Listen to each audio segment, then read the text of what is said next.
무덤에 있어야 할 386 운동권 철학이 21세기 대한민국의 국정을 좌우하고 있습니다.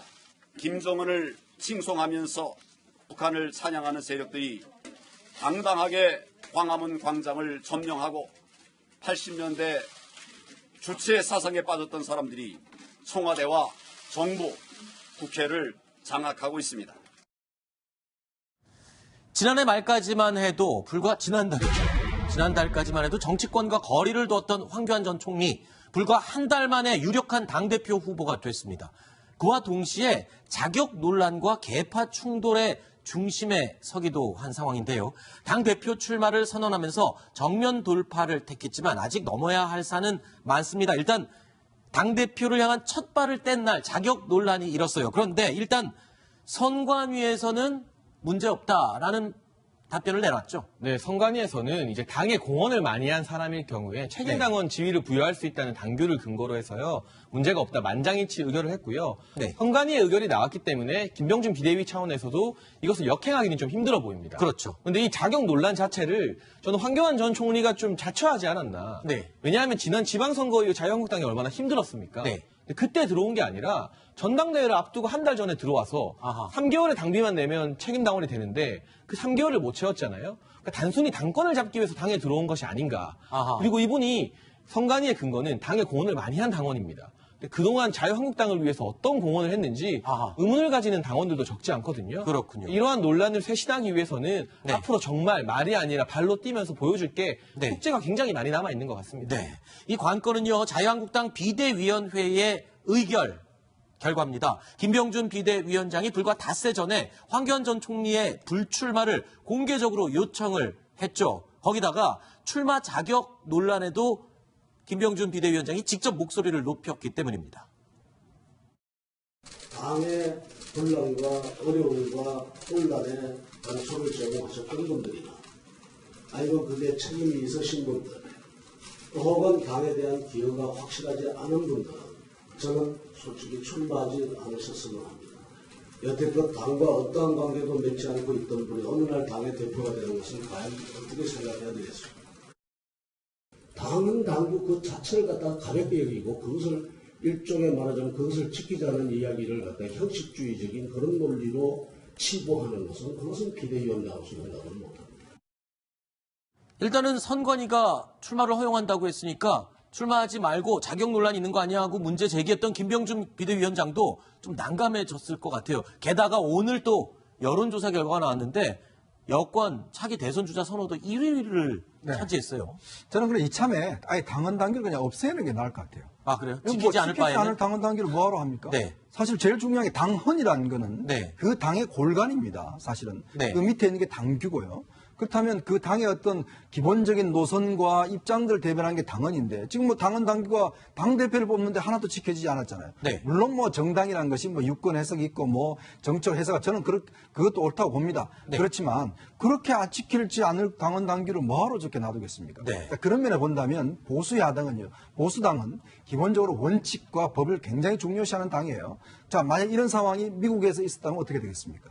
뭐 예를 들어서 미국 같은 경우에 과연 그러면 이 자격이 주어졌겠습니까? 그렇다면 우리 정치가 좀 더 발전하려면 원칙을 지켜야 돼요. 사실은 네. 자유한국당이 새롭게 태어나려면 정말 요만한 원칙이라도 지켜내면서 국민들한테 지지를 받아야 되는데 사실 처음부터 황교안 총리도 내가 법조인인데 이거 다 됩니다 하고 이야기하는 것도 저는 굉장히 오만스럽고 당헌 당규를 이렇게 무시하는 것도 상당히 저는 문제라고 봅니다. 알겠습니다. 그러니까 정치적인 판단, 정무적인 판단이다라는 이유로 지키지 않을 당헌 당규면 뭐 하려고 만들어 놓겠냐 이런 점을 지적을 해주셨습니다. 그러고 보니까 벌써 내일로 다가왔습니다. 두 번째 당권 도전을 선언하겠다. 아까 인터뷰도 잠깐 나왔는데요.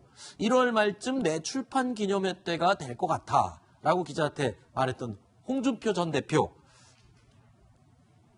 두 번째 당대표 여부를 이제 내일 결정합니다. 출마 여부는 지금 하는 게 아니고 방송 준비하고 그다음에 그 프리덤 코리아 이거 만드는데 정신이 없어요. 1월 3 말쯤 되어서 그때 출판 기념회 할 때쯤 되면 정리를 하지 않을까 싶은데 황교안 전 총리와 홍준표 전 대표의 대결이 되는 건가요? 이렇게 되면? 그렇게 말씀하시면 오세훈 전 서울시장이 그렇죠. 아이고. 예. 네. 다만 이 홍준표 전 대표 같은 경우에는 목표물 타겟을 황교안 전 총리를 잡는다. 네. 이렇게 정했다고 합니다. 그래서 황 전 총리 쪽에서는요 바짝 긴장하고 있습니다. 네. 왜냐하면 과거의 한나라당 시절에 안상수, 홍준표 두 분이 나왔을 때 안상수 후보의 대소송 문제까지 네. 들춰내면서 만신창이를 만들었거든요. 네. 그런 것 때문에 지금 바짝 긴장하고 있고요. 네. 오세훈 전 서울시장 같은 경우에는 네. 이 홍준표 전 대표가 공격을 해주지 않는다면 네. 이거는 오히려 가능성이 없다. 네. 이런 방증이기 때문에 또 어느 정도 해줬으면 하는 네. 바람도 있는 것 같습니다. 그렇군요. 그런데 황교안 전 총리에게 홍준표 전 대표는 넘어야 될 산이 맞는 것 같습니다. 그런데요, 나이를 보니까 황교안 전 총리가 3살이나 어려요. 근데 검찰 조직에서는 또 황교안 전 총리가 홍 전 대표보다 선배입니다. 그렇죠. 이 검찰 조직에서는 이제 한 기수 위예요. 네. 근데 이제 사실 이 생물학적 나이는 이제 홍 전 대표가 워낙 위인데 사실 또 두 분이 같이 또 근무를 하기도 했습니다. 네. 청주지검에 있을 때 아하. 같이 근무를 했고 당시에 사실은 황교안 전 총리는 처음부터 공안통이었어요. 네. 이분은 국가보안법 해설서까지 쓸 정도로 아주 오리지널 공안통만 했었고 사실 이제 홍준표 전 대표는 조폭 잡는 강력부 검사였죠. 그랬죠. 이제 그걸로 사실은 이제 어떤 모래시계 검사로서 상당히 정치적인 성공을 한 거 아니겠습니까? 네. 어떤 면에서 보면 공안통과 강력통 이 두 사람뿐만 아니라 이게 이제 오세훈 전 시장까지 포함해서 네. 이 대결은 상당히 볼만할 것 같습니다. 자, 황교안 전 총리의 당대표 출마 선언은요, 집권 여당인 민주당에도 또 다른 바람을 일으키고 있습니다. 바로 유행어 바람입니다. 자, 민주당의 황나땡이라는 줄임말이 유행어처럼 번지고 있다는 겁니다. 황나땡.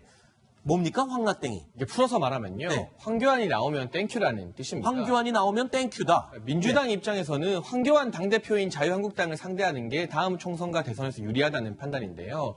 지금 여러 가지 대선 후보 지지도에서 황교안 전 총리가 앞서가고 있지만 네. 보수 세력을 결집시키는 것과 이 중도로서의 외연을 확장하는 확장력은 또 전혀 다른 문제 아니겠습니까? 네. 선거에서 이기기 위해서는 보수라는 진보라는 특정 세력만 결집시키는 게 아니라요. 결국에는 중도 일반적인 국민들을 공략하는 외연 확장이 가장 중요하다고 보는데 네. 그 부분에 있어서 공안검사 출신인 그리고 많이 오른쪽으로 치우쳐 보이는 황교안 전 총리는 약점이 있지 않겠느냐 이런 네. 판단을 민주당에서 하고 있는 것 같고요. 네. 지금 빅2라고 할 수 있겠죠. 황교안 전 총리와 오세훈 전 시장이. 네. 근데 오세훈 시장 입장에서도 황교안 전 총리의 외연 확장력이 약하다. 이런 네. 부분을 민주당과 마찬가지로 주요 비판의 포인트로 삼고 있습니다. 자, 민주당 측의 입장을 한번 직접 들어보실까요? 더불어민주당 입장에서 봤을 때 황교안 전 총리가 당대표가 되거나 더 나아가서 대선 주자까지 된다면은 차라리 잘 됐다. 이런 얘기가 있다고 봅니다. 예, 그런 측면이 있죠. 솔직히 말씀하면 그렇습니다. 박근혜 대통령이 아직도 감옥에 있는 처지인데 지금 그런 책임이 없다고 할 수 없는 분이 다시 정치를 하겠다고 나서는 거는 국민들이 볼 때 민심이 지금 어떻게 흐른다는 데에서 전혀 관심이 없는 거 아닌가. 자, 민주당 입장에서는 황나땡, 황교안이 나오면 땡큐다라고 말을 하겠지만 황교안 전 총리도 그렇게 호락호락하지는 않을 것 같은데요. 우선 이 황나땡 이런 발언은 민주당의 기대입니다. 네. 희망입니다. 그런데 2007년 상황이 얼핏 좀 떠오르는데요. 당시 대선 때 당내 민주당의 가장 최고 전략통이었던 이해찬 의원이 이런 얘기를 해요. 이명박 대신 박근혜가 후보가 됐으면 좋겠다. 네. 훨씬 쉽다. 이렇게 얘기를 했는데 이명박 후보가 대선 후보가 됐습니다만 당시 대통합민주신당이었던 민주당은 600만 표로 참패를 합니다. 네. 선거 역사상 최악이었고요. 네. 그리고 또 한 가지는 이 친박이라는 그림자 때문에 민주당이 반사이익을 계속 얻으려면 전제 조건이 있습니다. 계속 민주당과 문재인 대통령이 잘해야 되는 거죠. 네. 그런데 지금 갈수록 문재인 정부의 여러 가지 모습에서 만약에 국민들이 박근혜 실망을 정부와 하게 된다면. 뭐가 다른가 네. 이런 점을 얻는다면 황나땡은 성립하지 않습니다. 네, 알겠습니다.